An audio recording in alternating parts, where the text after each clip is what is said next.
Bonjour à tous. Je viens donc répondre à cette demande de commenter la Haftara de la Parashat de Lech Lecha, intégrée dans un cycle de commentaires originaux. C'est difficile de commenter une Haftara, en particulier parce que le support du texte n'est pas toujours connu par tout le monde, surtout lorsqu'il s'agit d'un texte prophétique, comme ici de Ishayahu Hanavi. Donc on va essayer de mettre juste un petit focus sur 2-3 versets pour essayer d'en tirer un enseignement. Alors tout d'abord, dans le cycle des Haftarot, c'est intéressant de savoir que l'Haftara de Lech Lecha, on peut la mettre dans un cycle très global de Haftarot qui ont commencé 3 semaines avant Tisha B'Av. Tout le monde sait que 3 semaines avant Tisha B'Av, on commence un cycle de 3 Haftarot qu'on appelle Shlosha Depuranuta, les 3 Haftarot de la catastrophe qui viennent annoncer la destruction du temple. Suivent ensuite 7 Haftarot de la consolation, Shiva de Nehamata. La quasi-totalité de ces Haftarot viennent du livre de Ishayahu.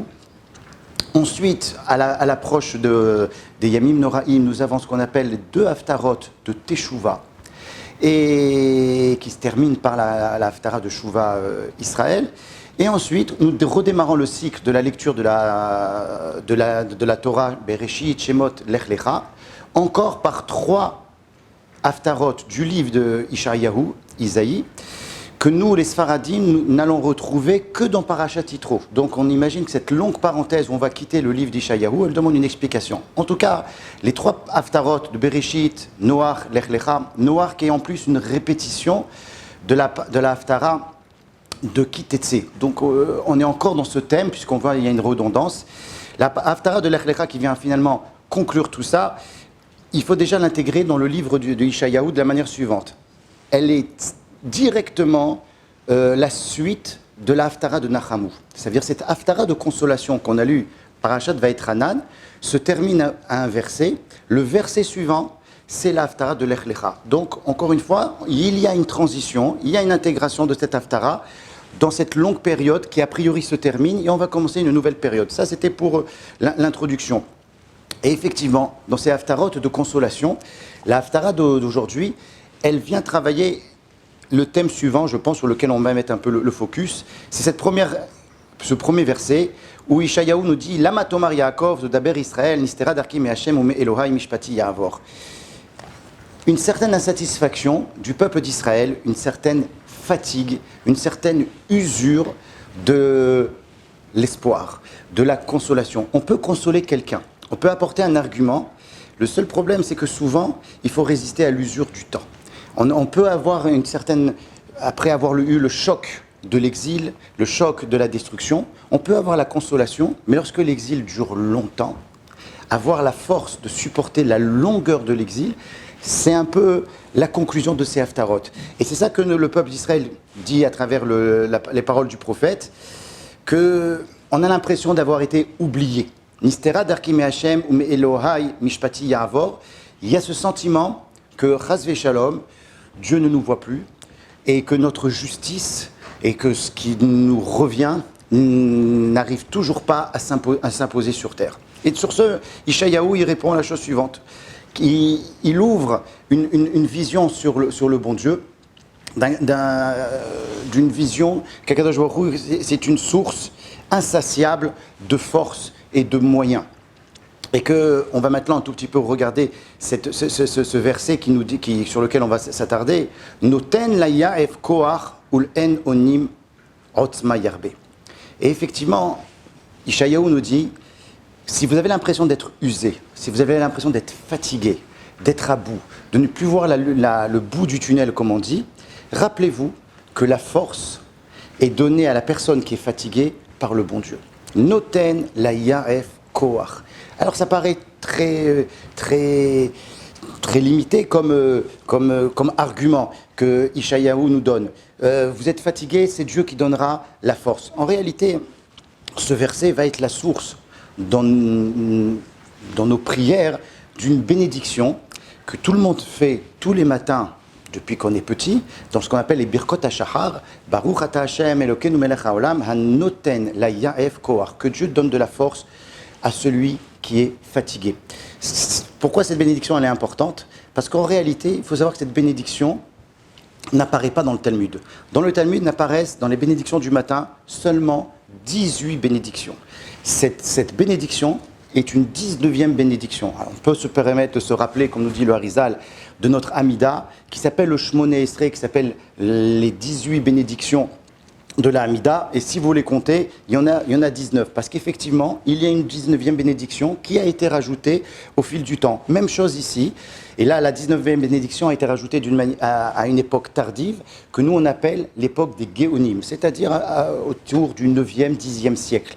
Les Géonim ont institué, ont rajouté une bénédiction. Cette bénédiction va avoir du mal à se diffuser. Il faut savoir que le Rabbi Yosef Karo, dans le Shulchan Aruch, ramène la coutume de réaliser et de prononcer cette bénédiction. Cela dit, son opinion à lui, c'est de dire, étant donné que cette bénédiction n'a pas de source, qu'elle est nouvelle, il est préférable de ne pas la dire.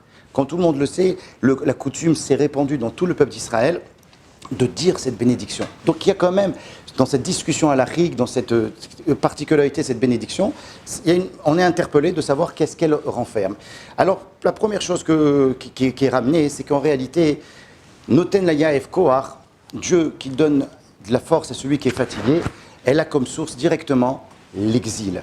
La Gemara déjà nous dit que l'exil, c'est une chute par étage progressif, et chaque chute d'exil, chaque fois que l'on descend un peu plus bas, on rajoute de la fatigue. Le Talmud nous dit Yarda Chulsha Laolam. Déjà, nous avons une première chute que, avant, nous n'étudions la Torah que debout. Aujourd'hui, on l'étudie assis, voire des fois, quand on est très fatigué, on peut même s'allonger, d'accord, pour étudier. Mais avant, ce n'était que debout. Alors, effectivement, la fatigue est tombée dans le monde, d'accord. Et cette fatigue, elle vient d'une certaine usure, comme on a expliqué. Certains maîtres de la Chassidoute nous disent que cette bénédiction, elle a été instituée pour les tzadikim de la génération. Si nous, à notre image, on est fatigués, d'accord, il faut savoir que ceux qui ont sur eux les prières de toute la génération, ceux qui ont sur eux les demandes, les difficultés de toutes les générations. Nous, on vient voir des fois un rave, 3 minutes, 5 minutes pour lui faire part de nos problèmes et solliciter de sa part une bracha ou une tefila. Imaginez que lui, il a entendu des dizaines et dizaines de personnes. Certains disent que cette bénédiction, elle est vis-à-vis des Talmidei Chachamim, des tzadikim, qui écoutent les demandes du peuple d'Israël, qui sont malheureusement des fois grandissantes, et la force qu'ils doivent avoir pour pouvoir se concentrer dans leur prière. Et là, encore une fois, Ishayahu nous dit, Dieu donne à ceux qui sont fatigués de la force. Le Harizal nous dit aussi que de même manière que la 19e bénédiction de la Hamida qui a été rajoutée, c'est celle qui est due au renégat, la minim et la machinim, qui a été rajoutée. Ainsi, cette 19e bénédiction, elle a été rajoutée dans les Birkot HaShachar, dans les bénédictions du matin, pour pouvoir supporter même les difficultés intérieures du peuple d'Israël. C'est-à-dire que même des fois, notre foi, elle ne doit pas seulement résister aux agressions extérieures, mais même aux pertes de courage que notre peuple lui-même a et aux interrogations que notre peuple a et pour lesquelles nous n'avons pas toujours de réponse. Ça aussi, c'est quelque chose qui peut aller chez certaines personnes jusqu'à le rejet, jusqu'à la révolte, jusqu'à même la recherche d'autres solutions. Pour ceux qui veulent garder le chemin authentique, le chemin d'origine et garder cette endurance que Kadosh Baruch Hu attend de nous, on a besoin de force. Et ça, c'est encore une fois la raison de cette bénédiction. Le Rabbi Yosef ramène un Zohar très intéressant. Le Zohar nous dit que le sommeil ressemble à 1/60e de la mort. Étant donné qu'un homme passe dans une situation pendant son sommeil où il a 1/60e de la mort, déjà, il faut imaginer que 1/60e de la mort, normalement, ça devrait nous fatiguer. Il est vrai que quelquefois, le sommeil nous fatigue. C'est vrai que surtout quand on dort beaucoup, on est fatigué. Pourquoi ? Parce que le sommeil est 1/60e de la mort. Malgré tout, il y a un miracle qu'Akadosh Baruch Hu fait, c'est que le sommeil, qui de sa propre nature est quelque chose qui devrait être fatigant pour la personne, tout d'un coup, ça devient source de réconfort et de force. Et le Rav Obadia nous ramène justement un Zohar qui va beaucoup plus loin. Il nous dit la chose suivante, que cette bénédiction de Hanoten Layev Kohar, c'est une reconnaissance au bon Dieu, que Akadosh Baruch Hu est un gardien fidèle. C'est-à-dire que tous les soirs avant de dormir, on lui confie notre âme. Il va la garder, il va s'occuper d'elle, et non seulement qu'il va nous la restituer, mais il va nous la restituer dans un état meilleur que celle dans laquelle on le lui a déposé. Le Zohar va beaucoup plus loin. C'est une idée qui est un peu difficile, mais elle est profonde. Elle nous dit la chose suivante, que même lorsque quelqu'un, Chasvé Shalom, est arrivé, doit mourir pendant son sommeil, ça peut arriver, c'est son temps, et que des personnes peuvent mourir dans leur sommeil, le Zohar raconte que cette personne-là va se réveiller un instant avant sa mort. Pourquoi ? Parce que Dieu, avant de prendre la neshama de quelqu'un, il lui dit « Je te l'ai prise avec honnêteté avant que tu dormes, je ne peux pas te la garder sans que je te l'ai rendue une première fois. » Et donc, comme on dit tout le matin, « Modi anifanecha melachai vekayam she'hizarta bi nishmati behemla rabba emunatecha » Emunatecha, cette emuna que notre neshama a, c'est pas seulement la foi qu'elle a en elle, c'est la foi que Dieu a vis-à-vis de nous. C'est-à-dire qu'il est fidèle, que lorsqu'il nous prend quelque chose, fidèlement, il va nous le rendre. Même quelqu'un qui arrive à la dernière minute de sa vie, Dieu va lui rendre sa neshama tel que je l'ai récupéré. Et si c'est le moment de partir, ça sera le moment de partir. Pourquoi je raconte ça ? C'est que je pense qu'en fait, c'est ça que veut nous dire Ishayahu. Dans notre galoute, on sait que notre galoute, elle est comparée, notre exil est comparé à un sommeil. Il nous manque quelque chose, on nous a retiré quelque chose. Ce manque qui nous a été pris, d'accord, on est en droit, il est source de notre fatigue, il est source de notre usure. Et lorsque on se rappelle que tous les matins, dans le cycle de la nature, tout ce que Akadosh Baruch Hu reprend, il le redonne. De même manière, dans notre exil, tout ce que Akadosh Baruch Hu a pris, cette destruction du Beth Amikdash, d'accord, comme nous dit nous maître que dans la Torah de Moshe Rabbeinu, le Beth Amikdash est appelé un Mishkan. Le mot Mishkan a aussi une étymologie de gage, un mashkon. Ça veut dire que le Beth Amikdash est aussi une sorte de gage. Et si Akadosh Baruch Hu prend un gage, sa fidélité, c'est d'assurer, de rendre et de restituer le gage.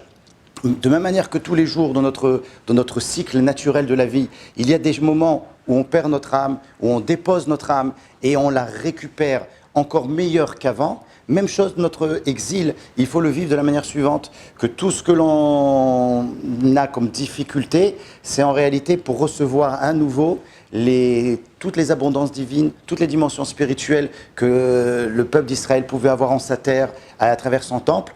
Ce que l'on a connu comme sommeil pendant l'exil va nous être restitué avec encore plus de puissance et encore plus de force.